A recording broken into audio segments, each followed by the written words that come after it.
I'm curious to know your economic perspective. You have seldom commented on this topic other than saying that you wish taxes to be raised on the rich. What, in your view, are the moral highs and lows of free market and socialist economies? I understand this question may be oversimplified, but I would like any comments you have on this subject. This is from Dylan Grice.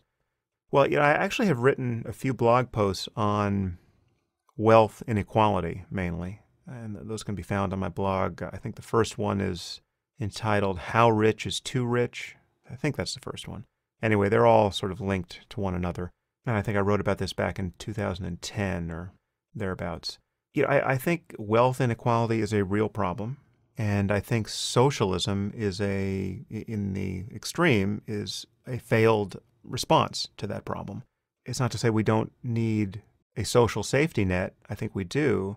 And I think we need an increasingly strong one. And the reason for that is, I think ultimately technology, if it works, will reduce the need for human labor in a way that it never has quite accomplished before. This now goes to the topic of artificial intelligence. Ultimately, if we manage to build truly labor-saving devices, devices that don't simply just open up a space for new forms of human labor, but devices that actually cancel the need for human labor, and I think we're doing that, then you really have the ultimate recipe for an intolerable degree of wealth inequality.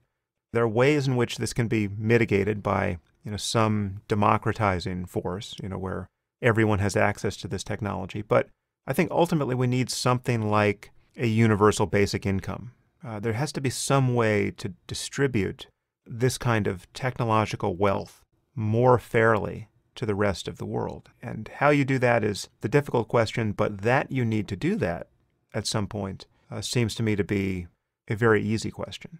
And it becomes especially easy if you imagine it in the extreme case where we have the ultimate labor-saving technology. Just imagine we have built the ultimate nanotechnology, run by perfect artificial intelligence. So you have, some kind of gray goo that can self-assemble into anything we want it to be.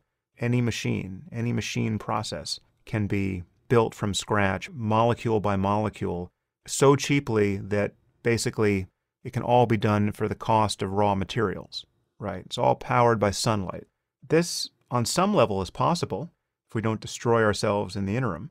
Imagine we accomplish this. Imagine we're handed this perfect technology that saves all human labor. You don't need anyone working anywhere to produce anything.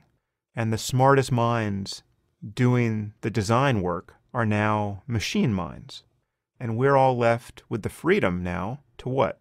Well, in our current political order, it will be the freedom to starve and fight civil wars over these resources.